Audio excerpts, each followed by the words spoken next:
Thank you, Nicholas, and hello, everybody. Excellencies, colleagues, and friends, welcome and thank you for being with us.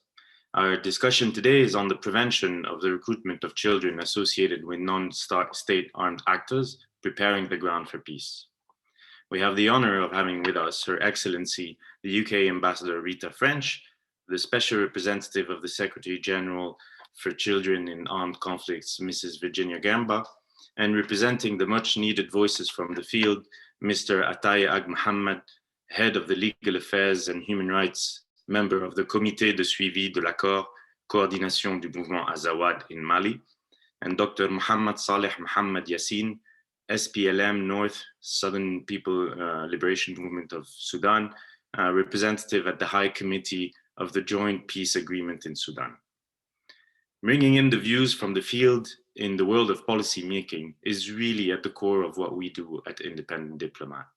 We believe that durable peace is not possible if the most affected by the conflicts are not included in the discussions affecting their future. Together with Fight for Humanity, which work to convince armed actors about the need to respect people's rights in the area of their control or influence, we are happy to be able to facilitate this event so that we can all hear directly from actors concerned on the progress that they make and the challenges that they face in preventing child recruitment and strengthening children's rights, as well as how we can all help in constructing a sustainable peace. I would also like to recognize the co-sponsors, the United Kingdom, Belgium, and Liechtenstein, for their support and their leadership on human rights, especially those of children and in the Sahel.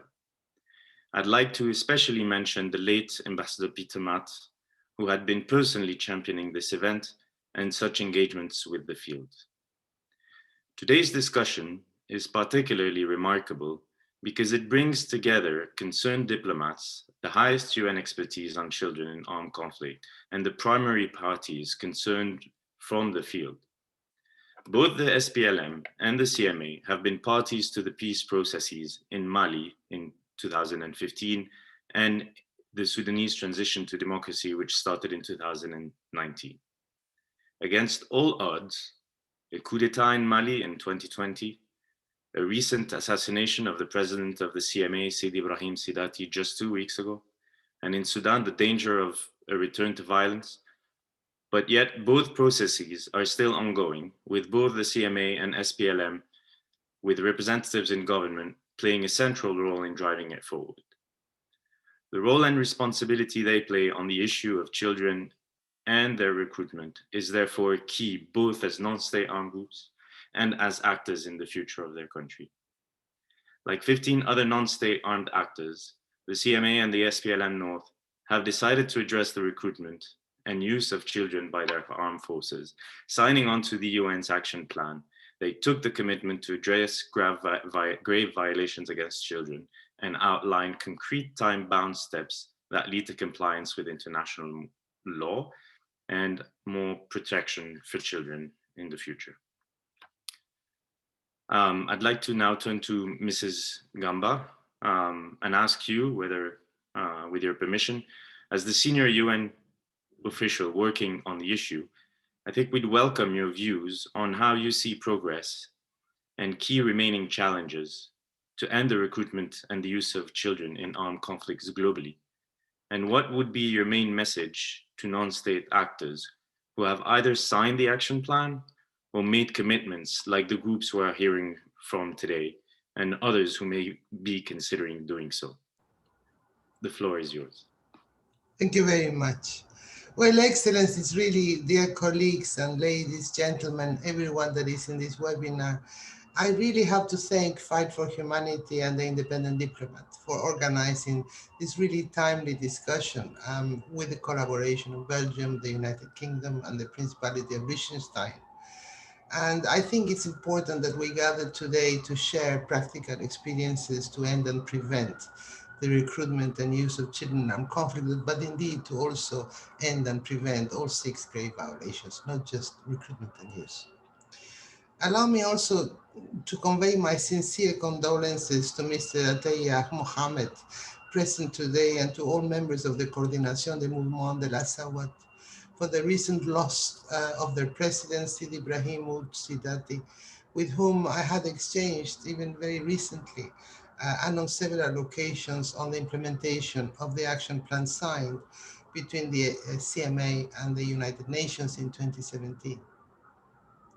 The Children and Armed Conflict Mandate is equipped with a very robust set of tools given by the Security Council. Now we need to use them, really. This allows us to collect timely, accurate, and reliable information through the monitoring and reporting mechanism, to listen to parties to conflict who commit 5 of the 6 grave violations, and to engage very constructively with them to put in place tangible measures to end and prevent these violations.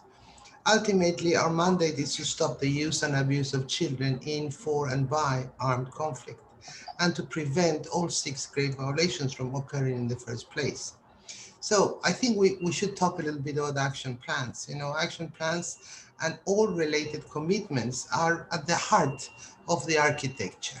It's not really about just monitoring and reporting violations. It's also about constructing a dialogue that will ultimately change the behavior that we see on the ground. So I think so far we have several hundreds of commitments, such as the issuance of command orders, the signature of roadmaps or updated work plans, the adoption of measures put in place during military operations, or the signature of actual plans proper. All of these have contributed to significant progress for children since the beginning of the mandate, and also to the release of great numbers of children from combat. Currently, we have 35 signed action plans with parties to conflict to end and prevent 1 or more violations against children, and 17 of these are under implementation, the vast majority with really armed groups. Action plans have provided a political and operational framework to engage with parties to conflict and have led to high-level engagement on the protection of children. And there are a few examples of achievements. The recruitment and use of children has been criminalized in several countries. National armed and security forces and armed groups have issued and disseminated command orders. Child protection units have been created. There have been systematic screenings of troops to identify and release children. Measures have been adopted to assess the age of new recruits, and reintegration programs have been set up to help boys and girls recover from the trauma of war. In 2019, through the direct engagement of the UN on the ground, supported by my office, parties to conflict have adopted over 30 written commitments, including action plans, roadmaps, and command orders to better protect children, including in the Central African Republic, the Democratic Republic of the Congo, South Sudan, Somalia, Syria, and Yemen. This is the highest number of measures mutually agreed upon signed in any one year. Action plans and enhanced engagement led to increased access to verify the presence of children within the ranks of conflict parties and release them when they were found. And since 2018, close to 40,000 children were released because of these measures. Action plans and similar commitments are one essential tool amongst others in the toolbox available to the Secretary General and the United Nations in addressing these violations, and to reach our goal, which is to change the behavior of everybody towards better protection of children. These are just a few examples that demonstrate the potential of action plans and other commitments as catalysts to generate long-term structural advances and to foster accountability for violations. Following the delisting of the Moro Islamic Liberation Front in the Philippines or the FARC-EP in Colombia, we have proven that it is possible for both state and non-state armed actors to fulfill the necessary requirements and to put in place sustainable measures to prevent violations. Other armed groups have made encouraging and substantial progress to end and prevent grave violations, such as the Civilian Joint Task Force in Nigeria. Since the signature of the action plan addressing recruitment and use of children in 2017, the CJTF facilitated the United Nations access to its locations to enable the documentation of more than 2,200 associated children who have been now disassociated, released, and are in reintegration. There are 10 action plans currently being implemented by non-state armed groups. Mr. Attaye Mohamed from the CMA and Mr. Nassif Bashir from the Sudan's Liberation Movement North, the SPLM North, present here today, represent two of the armed groups that have made such commitments to end and prevent grave violations. I take this opportunity to thank them for the group's commitment to foster the protection of children in Mali and Sudan respectively. I also urge them to redouble their efforts to fully comply with their engagements included in the respective action plans. I look forward to working with both groups to allow the UN to access their bases, to verify the presence of associated children, to facilitate the release of these children that are still in their ranks, and to enforce a zero tolerance policy for any member of the groups responsible for recruiting and using children and other grave violations. We have seen that concrete commitments by parties to conflict deliver very tangible results for children. But the challenges we face to improve the protection of boys and girls affected by conflict are really daunting. During 2019, 7,747 children were verified as having been recruited and used, the vast majority attributable to non-state actors. I have to say this figure has increased in 2020. The Secretary General's annual report on CAC covering 2020 will be published in June this year. But we already observed that children have continued to be recruited and used and affected by all grave violations.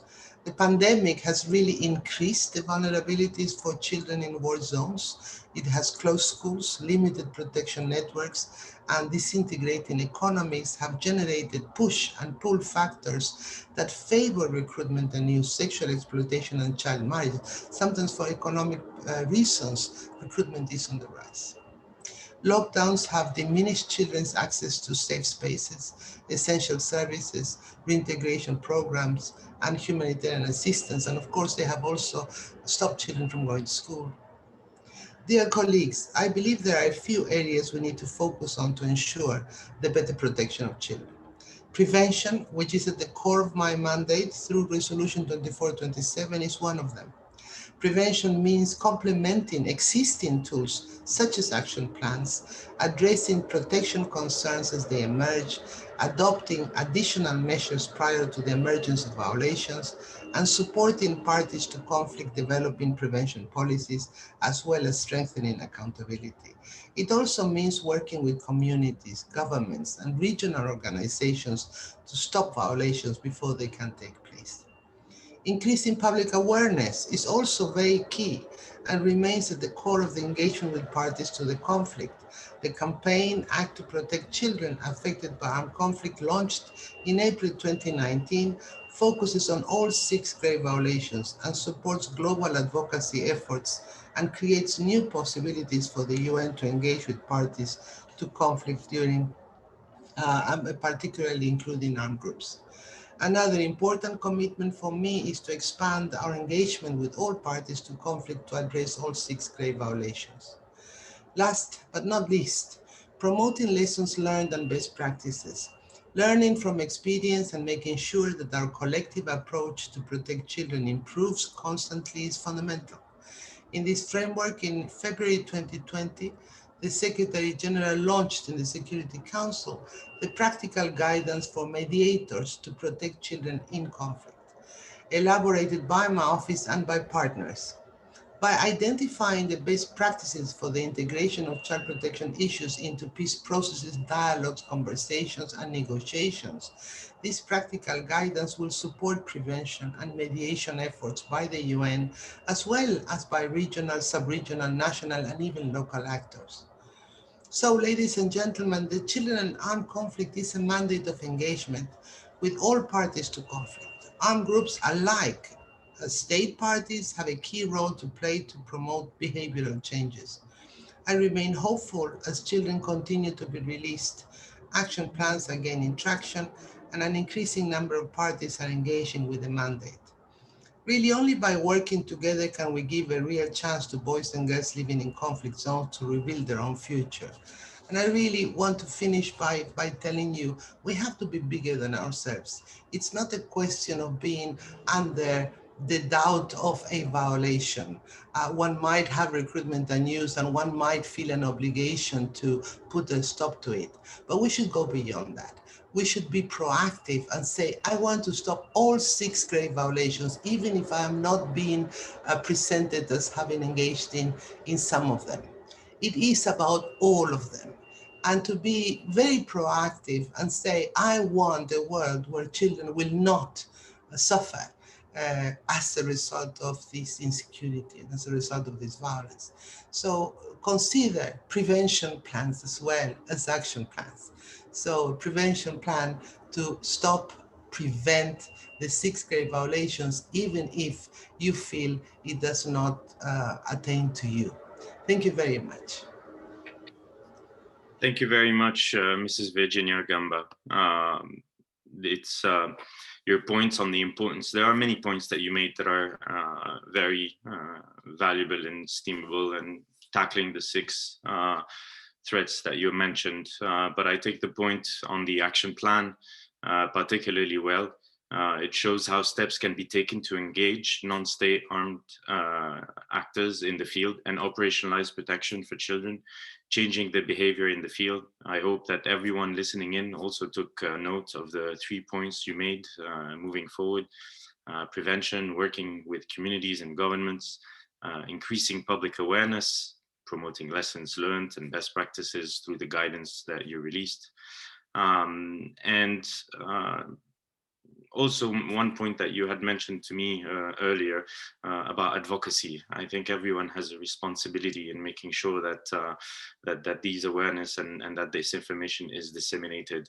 And this is why we're also glad to have that webinar, raising the issue and also making the consolidating the understanding with the challenges that are also coming from the field. And so on that point, I'd like to turn to you, Mr. Attaye. Mr. Attaye Ag Mohamed is head of the Legal Affairs and Human Rights, member of the Comité de Suivi de l'Accord de Coordination of the Azawad movement in Mali. Mr. Attaye, the floor is yours. Bonjour. Hello, good afternoon. So I hope that you're all fine. So yeah, we are very often faced with electricity breakdowns. So we have power cuts. So thank you. Thanks to the organization. Thank you for involving us in this webinar. Thank you for allowing us to speak directly, to have the honor of speaking directly to Madam Virginia Gamba, who is also our contact person within UN. I really want to say how grateful we are for your efforts, for your work, for your interest for children. And so more particularly in those areas impacted by conflicts. I also wanted to say hello to all of you who are attending this webinar. To the members who work in organizations that want to promote children's defense, but also say hello to all those who have accepted to really endorse this point in their political agenda, in the way they manage the situation on a daily basis, certainly when dealing with children. So thank you, Madam. I've been listening to your intervention with great attention. And once more, it has justified that indeed we should no longer ignore this reality. I mean, we as armed groups, as political actors, as military actors, we should no longer believe that it's enough to state things on paper. We need to implement them, and we need to make use of the instruments that exist and link this with political demands. And therefore, we need to really promote this point, saying that today the UN has given us the opportunity not only because politically speaking, it allows us to get into touch with UN, but it also allows us to protect our children and to protect all the children who are associated in these conflicts. For us, the particular case of Mali, so I am in charge of legal affairs within the coordination of Azawad movement. So it's a coordination of several politically and military organizations that have taken a political stance vis-a-vis the central government of Mali for a number of years. And so for the time being, we have been engaged in a peace process, but even before that process, in our own political platform, we also wanted to raise the points of human rights, of women's rights, of children's rights, of environment. And regarding children, even before that action plan, we also wanted to deal with these questions, such as the Geneva call, and together with other organizations that were also involved in the prevention and that were in relation to the UN. And this action plan, so of course, beforehand, we needed to be eligible. We needed to make efforts in terms of screening and allow the missions in our country to get access to our military bases. And so we subscribe to all existing policies regarding children protection. For instance, we've also made it possible to have identification, verification activities, and even for the children that were associated to the movement of CMA, very often some operations were carried out to take care of children who were victims, that were presumed to be victims of violence. We also shared information with the UN. We've been doing this for a long time now. And we've also wanted to work on, well, we also got a political administrative guidelines sent to all our members in order for them to be fully aware of these questions. Some actions, practical actions were also taken, such as sanctions. You may understand them in different ways. For us, even, I mean, when someone is being accused, if someone is involved in this, and if a fighter has come out alive of this, it means that the sanction exists. So very often, yes, we really punish the people in our ranks who, according to us, were not fully aware of our commitments, of our action plan when it comes to children. For the time being, we are engaged in a peace agreement where the issue of development, school, children, human rights, all these points are clearly mentioned. And I think that because of the whole situation, I think that, well, of course, the realities are not the same in all the countries. And what matters, well, in our country, of course, there are children who are involved, who are associated in some settings, but we cannot interpret the situation or see the situation in the same way as in other countries where you have children who are fighters or children who are used for many other things, for instance, in mining operations, in other economic activities. Of course, we cannot deny their existence, but we do not have so many of these in our country. Of course, it's not enough. It's not enough.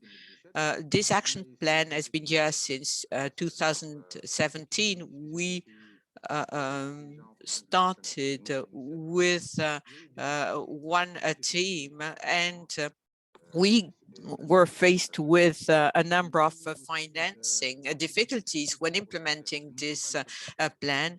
Of course, we are not the only stakeholders. There are also terrorist organizations, criminal organizations, and they operate in some sectors, and so they make our activities much more difficult. Of course, there are also children that we might get out, but we shouldn't leave them like that. We should really try and come up with a pragmatic approach in order to really support them and guide them.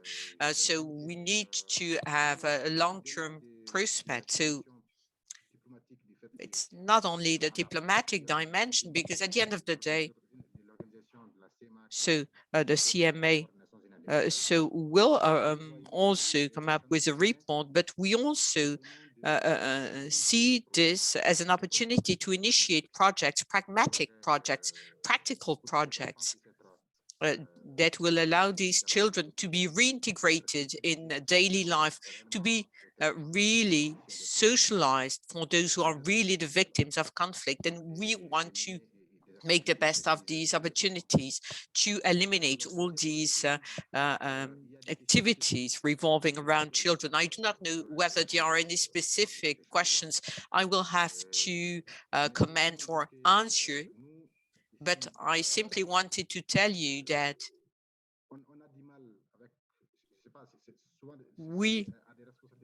of course, we have sometimes the feeling that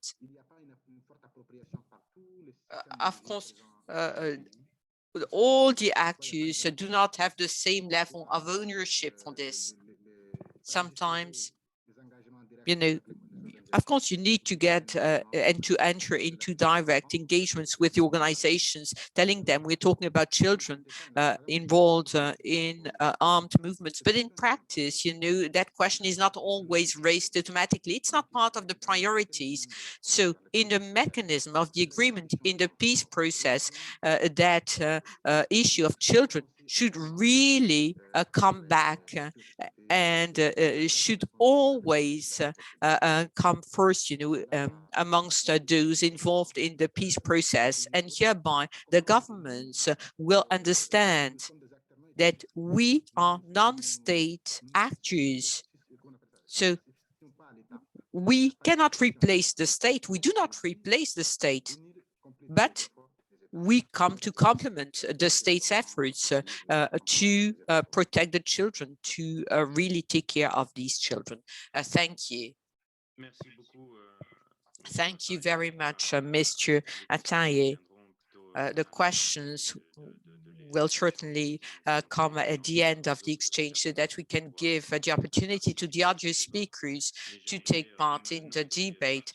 But I also wanted to highlight your determination. So it goes beyond the diplomatic process. As you said, you really highlighted that point, and it's an important point indeed. And also the fact that it gives you the opportunity to really enter into action. Thank you also for clarifying that process, you know, of committing yourself in this action plan. Not everyone here knows this, and this gives us a good image to really understand about this action plan. I also want to underline two other important points that were quite important to me in what you said. The first point is, well, the specific features regarding situation in the north of Mali, the cultural features, some elements which are specific to the military situation in terms of development too. And you also said that sometimes there is a lack of systematic coordination of guidance measures to the response mechanisms. So whether we're talking about UN or other mechanisms, because you're talking about the necessary complementarity to really come to a good result. So thank you for highlighting these points. Let me go on in English, if you allow me to. Thank you once more. I would like to turn my attention now to Mohamed Salih Yassin, member of the High Committee on the Joint Peace Agreement, representing the SPLM North in Sudan.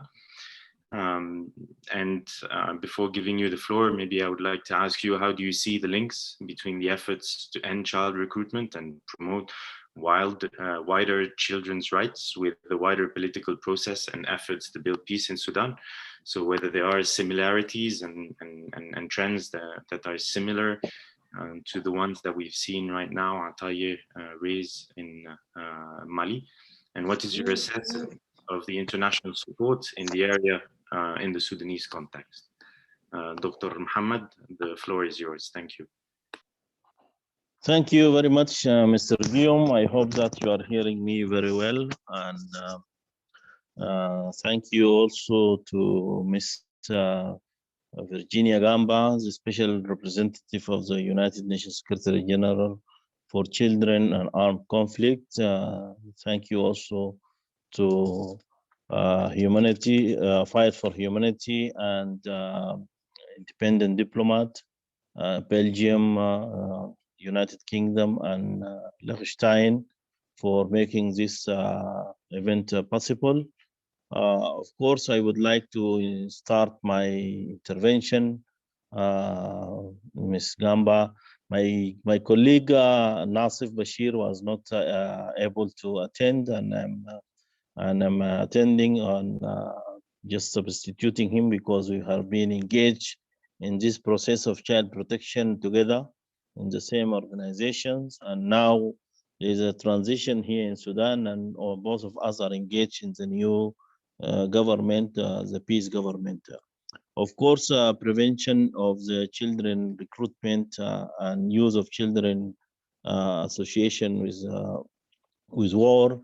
Luckily, now we are ending the war in Sudan by the recent signature of Juba Peace Agreement, and this is a fundamental change and transformation in Sudan. But before that, I would like to give a brief history about the engagement of SPLM North with the process of child protection. And this process, the organization, Sudan People Liberation Movement, started since the time of our late leader, Dr. John Garang, the Mabior. And then we continued after the independence of South Sudan. And in 2013, 26 of August, we started the engagement with Geneva Call as an organization, as an NGO or organization specialized in this field. We started by signing the first deed of commitments of anti-personnel mine bar, and this process was first help for us in order to be exposed to the international humanitarian law and international human rights law, and that was an occasion for a window of collaboration with the Geneva Call, which permitted the training of the commanders and the soldiers in anti-personnel mine prevention, and then we started also process of mine action, which was supposed to continue, and still it is due to continue, especially after the signature of the Juba Peace Agreement. It is due time and urgent need now.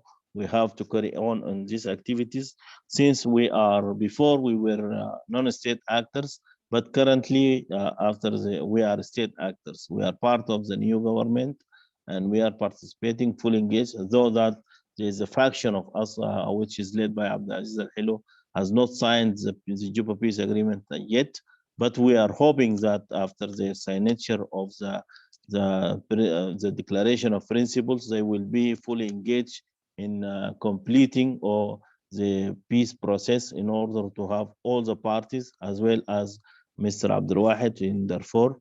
And I would like to mention that the majority of the non-state actors or the armed movements have signed these Juba agreements, basically in Darfur track, there were majorly 5 major movements signed the peace agreement in the 2 areas, which include South Kordofan, Nuba Mountains, and Western Kordofan and Blue Nile. We signed, so we don't have any more peace there. We started the security arrangement implementation, and hopefully we will continue into that. And then after the signature of this deed of commitment of Geneva with Geneva Call, we went further by signing the deed of commitments on the 30th of June 2015 with Geneva Call for the protecting children in armed conflict. And with that signature of the deed of commitments, we stimulated the process of child protection. So we were non-state actors. We encouraged the government and we stimulated it and put it in critical position. So they went and signed a plan of action with the United Nations later. But before we, as non-state actors, we signed this deed of commitments with the Geneva Call, and it was signed by Mr. Yasir Said Arman, the then Secretary General of the movement, and Mr. Arwa Zaid, and then there were also myself and Ms. Najwa Kunda, who is now with Abdulaziz and Najwa Kunda, while the 3 of us now we are with this part of the river. We restored to peace and we are waging peace now, and we hope that the other parties also will wage peace rather than war, and engage and end the suffering of the children and the women and everyone in the war. This process was a longer process. We were intended to go with Geneva Call, the child protection into the cultural heritage prevention or protection, into reduction of the displacement because we have a huge number of IDPs, internally displaced and refugees. And then also with another deed we were planning to sign, which is prevention of violence against women, and then another deeds which we were developing together, and that was the medical care deed of commitments, and these are the major deeds of commitments. We were intensively engaged with Geneva Call and also encouraging our colleagues to have major engagement in this process. Furthermore, when we went later on the 23rd of November 2016, we signed as the first African, we signed an action plan to end recruitment and use of children with UNICEF, in Geneva, and this was signed by the chairperson of the movement, His Excellency Mr. Malik Agar Air, who is now member of the Sovereign Council of Sudan, and he is the chairperson of the movement. We signed this deed of commitments with Dr. Al-Fadil in Geneva on November 23rd, November 2016, and we started in the implementation of this action plan, which was resulted beneficial to all of us, to all the children of the 2 areas and the war affected areas. And also it was an stimulator or stimulus to other parties to seek also to do the same. And by that signature, a United Nations country task force on monitoring and reporting was formed, and that was and focal persons were nominated to carry on in the implementation matrix of this action plan. And actually the implementation went on, but after that, the process of peace building or the negotiations of the peace agreement started. And before the start of this also, there was a process of change of the regime in Sudan started also by that revolution, very important revolution in Sudan started. So our movement was divided between also implementing the action plan, at the same time engaging in the Human Rights Council, advocacy for peace and for the human rights, while at the same time engaging with the youth, women, and revolution and the peaceful movement to do the change of the regime, the removal of the regime. And luckily, by 2 years ago, the regime in Sudan of Omar al-Bashir was changed and removed, and we started immediately. We started a peace negotiation process. The peace negotiation process we started in Juba, while there was reciprocal peace process for South Sudan in Khartoum and Sudan in Juba. Both of them were seeking peace. South Sudan reached its peace before us, and then we, as our movement or the signatory to Juba Peace Agreement, we reached after 1 year and few months, we reached an agreement of peace on the 3rd of October 2020. After the signature of this peace agreement, we moved to Khartoum and we started building the institution, and we managed to establish to complement the Sovereign Council. We managed to do the second government of the executive, and we as a movement, we have the share now in this new government of the Federal Governance Ministry. It is part it is assigned to our movement. So we are now overseeing this process of transformation, and also we are overseeing the transformation of the governance system in Sudan.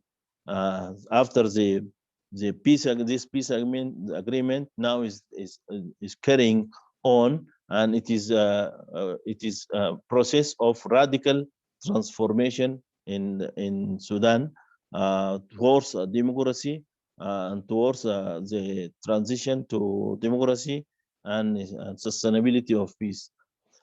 Doing so, now we are faced with the challenge of returning of refugees and IDPs to their original places. And of course, this is a huge challenge. We have to face it together to guarantee the rights of the children and the rights of women and all the vulnerable groups.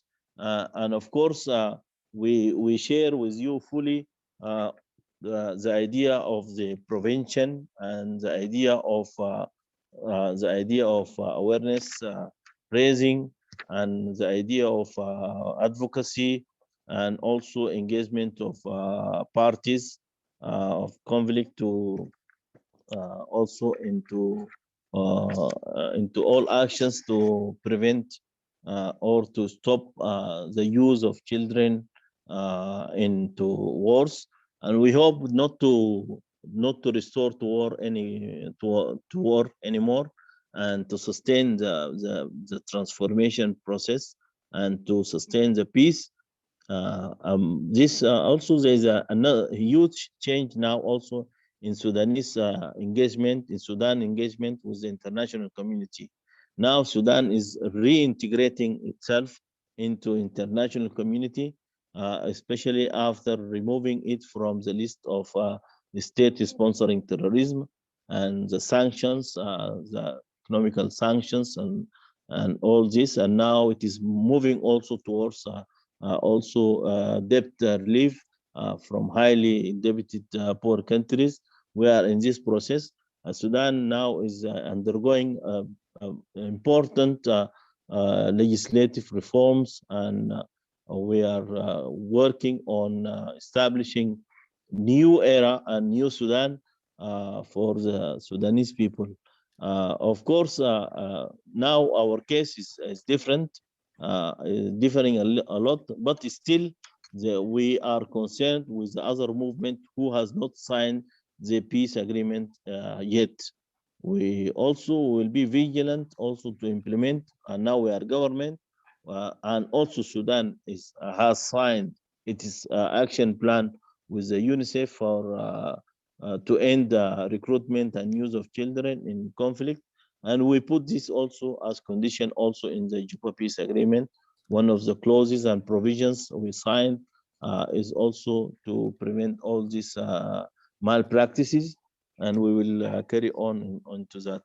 I hope that now I'm with this brief intervention, I hope that I have managed to cover as much as possible what is required, and I'm ready for specific questions. Of course, exchange of experiences of Mali and other states or other countries and other answers, other non-state actors will benefit each other. And our case also, we are ready to share it as an experience with any body need or any institution need to share it with them. We will be very happy to share what we have experienced, and also to highlight the challenges which we managed to overcome.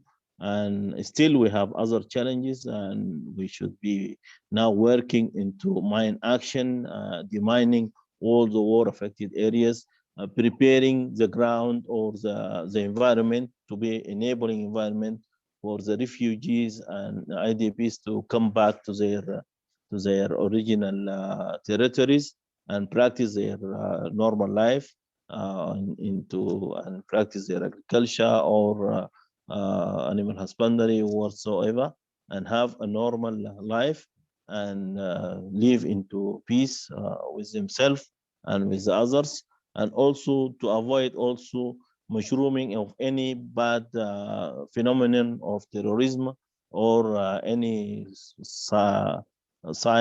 bad practices of human trafficking and all the bad practices which were happening during the old regime while there was a war. And we hope that we will contribute into the stability of the country and the region around us and our neighboring countries. Thank you very much. Thank you, Dr. Mohamed Salih.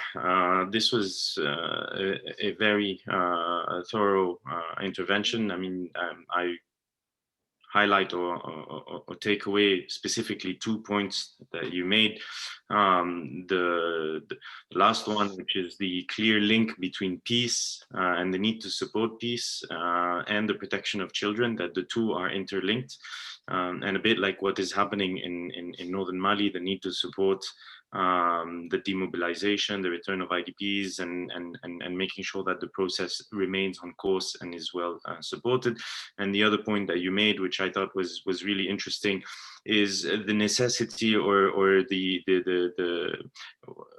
role that inclusivity of groups, non-state actors have played in helping you engage on that process of protection and human rights. You mentioned how you engaged with Geneva before, leading to the action, your signing of the action plan at the UN, but also your engagement at the HRC here in Geneva when it was difficult to knock on doors, and that has played definitely a role. Thank you very much. I'd like to turn back to the main room and just say that unfortunately Mrs. Gamba has had to leave us because she has an intervention right now at the UN Security Council. We're running about 15 minutes late, so I'll speed up a little bit. And her team is staying with us for the questions and answers. So without further ado, I'd like to give the floor to Anki and ask you, with your experience, what is the role of domestic and international accountability as a tool for prevention, and what are the lessons learned in this regard from Sudan and Mali that can be replicated in other contexts, for instance, in Syria? Thank you. Hello, everyone, and thank you, Guillaume. I want to just maybe to start with kind of catching up on some of the key points that came out from the speakers. I think just to return to the positive things that we have seen in terms of the implementation of these commitments. I think it is obvious, but I think it's still worth repeating that we have here clear examples of actors that have committed to ending the recruitment and use of children and actually have put in place internal policies on these issues. And I think we had a lot of really concrete also examples of implementation. So how action plans have been disseminated, how screening measures have been introduced, how children have been separated and reintegrated, how sanctions have been taken, how also we have coordination structures that have been set up, how also we have seen also in other cases that this also leads to the evacuation of schools and health centers that have been used for military purposes. So going beyond the issue of the recruitment and use. We have seen also how the cooperation between the actors, although sometimes difficult, has been quite extensive. So between the UN, the non-state actors, but also other implementing actors, and sometimes also the concerned government have also participated in implementation.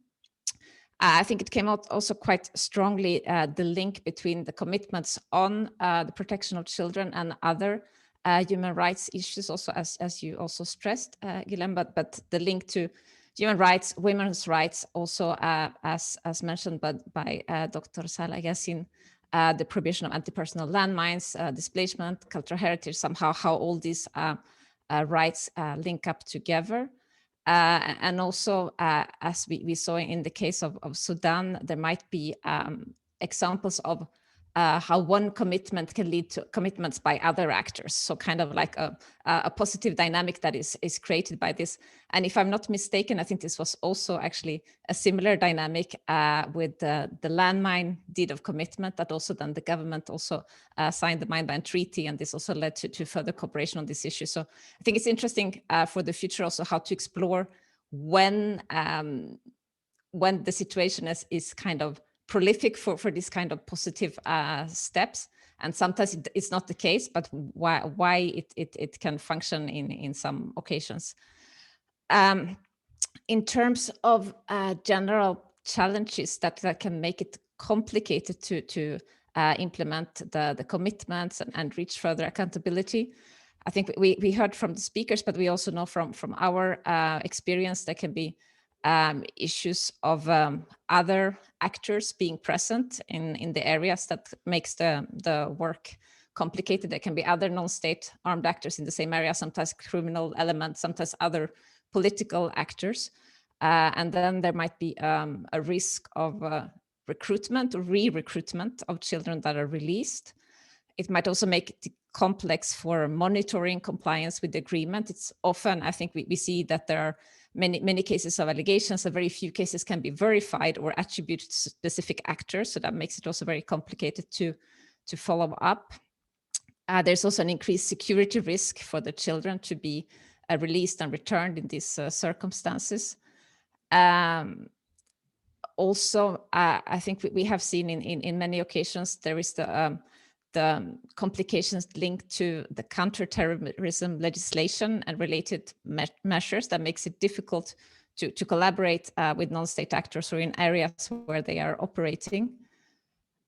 Also sometimes communication challenges, depending on to what extent, to how intense the conflict is, but also how what is the relationship between the non-state actors and the state forces and other forces in this area. So sometimes the communication with forces in different areas can be difficult for dissemination, training activities to take place. We have also seen challenges linked to, and I think it was mentioned of one of the speakers, of kind of building ownership of the issue, that there might be some people inside the movements that are very committed to the need to protect children, separating them from the movement, and this might not be as shared by other individuals within the organization. So it's very important to work with that. And I know from the discussion we had also with Ms. Gamba before we started the that it's a lot about individuals and having kind of the people who are very committed to the cause.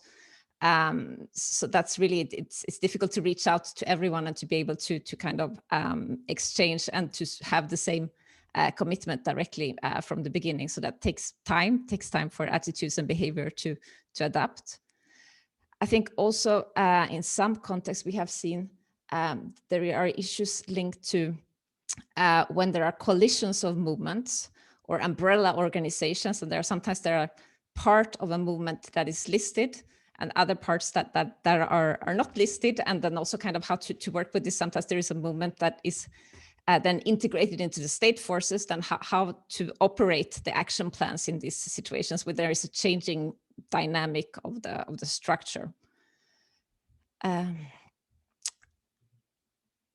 We have also seen that sometimes there might be in the communication between the international partners and the non-state actors, there can be misunderstandings on how to work on the action plan and kind of what are the priorities.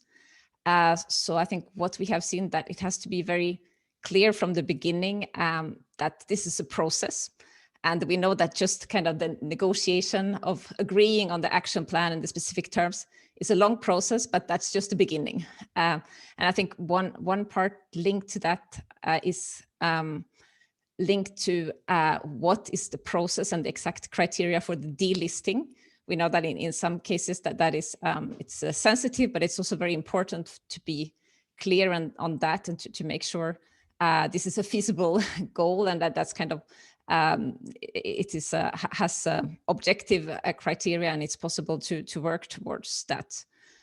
We have seen also sometimes on the side of the non-state actors, maybe more, that there can be misunderstandings and disagreements on why certain violations or categories of children should be prioritized, because we know these are areas where children suffer a lot of violations, lack many things. So sometimes the discussions on kind of there should be education and specific resources provided to certain children, but there are many children that have these needs. So not just focusing on only the children that have been recruited and used, but there's a broader need for the children in these areas. Furthermore, there can also be sometimes misunderstandings or discussions on the exact nature of the impact of associating children with armed conflict, so as fighters, but also as associated in other ways, and what is the impact on the families and the communities of such association. And we know also that sometimes just the risk of recruitment of children can lead families and communities to displace, to leave these areas, and that is also kind of the beginning of a new spiral of violations and grievances that then make peace even more difficult. Just in terms of maybe some practical points of how we can move forward on addressing some of the challenges. I think we have heard before that sometimes the lack of capacity for child protection in the areas can be a challenge. So lack of capacity of the non-state actors themselves, but also in the areas where the projects or activities are being implemented. So we know it's important to build the capacity of civil society, for sure, to monitor, to advocate against recruitment and use and other violations. But it's also important to build the capacities of the non-state actors themselves to undertake the commitment and to respond to the demands. So we have seen that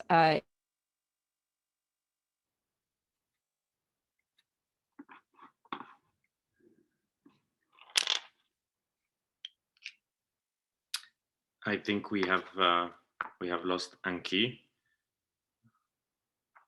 So maybe I will keep the other practical points that Anki was making.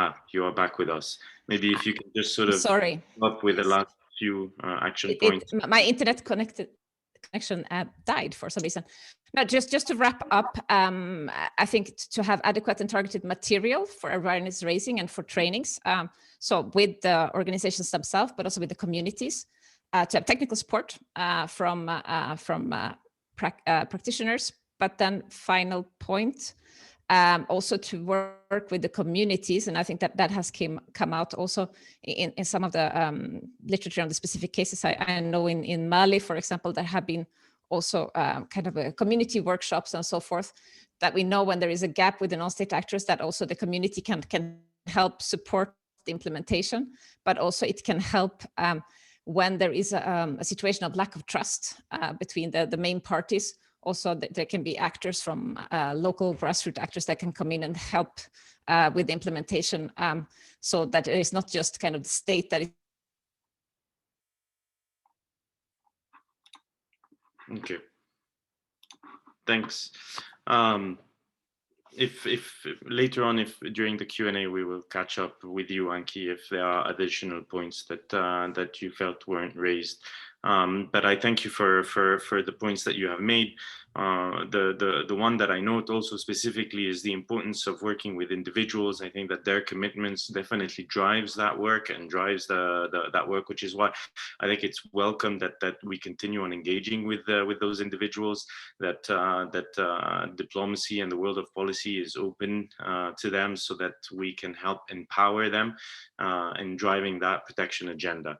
And thus, without further ado, I would like to give the floor to one of the co-sponsors, the Ambassador Rita French from the United Kingdom, representing all three co-sponsors for that event. Ambassador, thank you very much for being with us and for being patient despite us running a little bit late. The floor is yours. Thank you very much, and apologies. I was having device problems, but hopefully you can hear me, so I've had to just switch devices, so hopefully you can hear and see me okay. Just want to say good afternoon and a real pleasure to join you today, and thank you in particular to all the co-hosts for bringing us together to discuss this very vital, important topic, and indeed all the panelists for sharing their insights on how we can end the recruitment and the use of children in armed conflict. The UK and fellow co-sponsors, Belgium and Liechtenstein, are committed to protecting and promoting children's rights throughout conflict. We recognise that children's involvement in conflict has a profound impact on children and on their society's well-being long after the conflict has ended. And hearing from the experts about the challenges and the ways we can strengthen our collective efforts is essential. The panelists have made very clear the damage that conflict recruitment does to children. Poverty, hunger, lack of education and employment opportunities are but a few, which drive children to join armed forces and groups in search of security, a sense of belonging and economic return. But this then perpetuates a brutal cycle of violence, and tackling these impacts, or better still preventing them from happening in the first place, is a challenge that we as a coalition of the concern from international organisations, governments, civil society can only overcome by continuing to work together. And we know that the COVID-19 pandemic has exacerbated the challenges. In Mali, there has been an increased number of attacks and threats on schools, and has reduced access to education, particularly for the most vulnerable. And in Sudan, schools continue to be closed in efforts to contain the spread of the pandemic. It is no coincidence that child recruitment numbers in both contexts have escalated during this period. And it's therefore essential that we continue to come together to share these insights, information and experience to inform our collective next steps. And I'd like to share some of the lessons we have learned so far. So briefly, if I may, firstly, when it comes to mainstreaming child protection in UN activity, we need to continue to support the UN system in taking a more holistic and coherent approach to conflict-related child protection and development issues across its departments and agencies. Child protection is a central tenet supporting conflict prevention and resolution, not simply an add-on component. And it should be fully integrated across the conflict cycle and remain a key part of UN discussions. The UN's practical guidance for mediators to protect children in situations of armed conflict is a great example of this, and we encourage further efforts to integrate approaches across the UN system. We urge all mediators, facilitators and negotiators involved in peace and mediation processes to use this guidance to ensure the needs of children and young people are embedded in efforts to build and sustain peace. Secondly, when it comes to the engagement of children and youth, we must engage children directly to put their needs at the core of our policy making and programmatic responses. Each child's experience in conflict is unique, and we can only truly understand what is in their best interest and provide effective bespoke support by engaging directly with them and listening to them. Thirdly, on the topic of protecting education, ensuring schools remain safe spaces for all children affected by conflict is really essential building block to preventing child recruitment and use. Education establishes routine and purpose in chaos. It supports post-conflict reconstruction, reintegration and peace, and plays a vital role in building stable, conflict-resilient communities founded on mutual respect, greater understanding and equal opportunity. The Safe Schools Declaration and its accompanying guidelines are critical tools to support such action. They complement existing law and facilitate compliance by providing clear, flexible, and practical guidance. We strongly urge all states to endorse and fully implement the declaration and guidelines. Finally, we must rethink our approach to reintegration. It can no longer be viewed as a short-term humanitarian response. It is an essential element of post-conflict development and peace building, serving not only as means of positively shaping and supporting the broader protective environment for children and their communities, but also as a re-recruitment prevention strategy. And so briefly, if I may, just in conclusion, is to say, really, by collectively strengthening the protection for children, complying with international law, and consistently upholding standards of conduct in conflict, we can create a better shared future for children and their wider communities, and truly leaving no one behind. Thank you. Thank you very much, Ambassador French, for those very strong words, and for highlighting also the importance of the practical guidance. I think everyone has mentioned it around the table. It's great to be able to have the documents such as these, the action plan, because they do provide for a framework of engagement, both and linking up both policy and actors in the field. And in that sense, I think it's been immensely helpful. I'm afraid we're running out of time, but just out of for transparency and because to be fair to those that have put some of the questions, I'd like to just sort of ask just every panelist if they have final words or additional statements that they would like to raise. Some of the questions that that have been raised were on the role of the criminal and domestic tools for preventions, and also what are the lessons that can be replicated in particular to Syria, or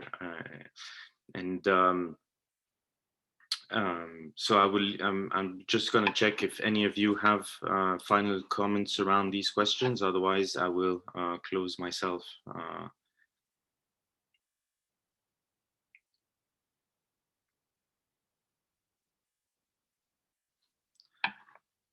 I take it that that everyone has said their piece. So yes, thank you. Thank you all for attending the event. I hope you have enjoyed this. The main takeaways, I think that some of the lessons that we take away from that is that the interlinkages of the peace processes is important to improve the rights and protection of the children in armed conflicts, and that it's not really realistic to separate the two. There is a need to invest in human security, that's for sure. Like schools must be reopened and operate and to replace checkpoints. So there must be support for that. And it's crucial to improve communications with the non-state actors at every level in the field, in Geneva, Brussels, and New York. And because limiting the dialogue to the humanitarian access alone is outdated, not only because now we fully realize that there is a humanitarian development peace nexus, but also we have seen today that one needs to engage directly with the actors in the field in order to understand the challenges and to be able to engage, empowering them to create the change that you all want to see. Thank you very much once more, and until next time, goodbye.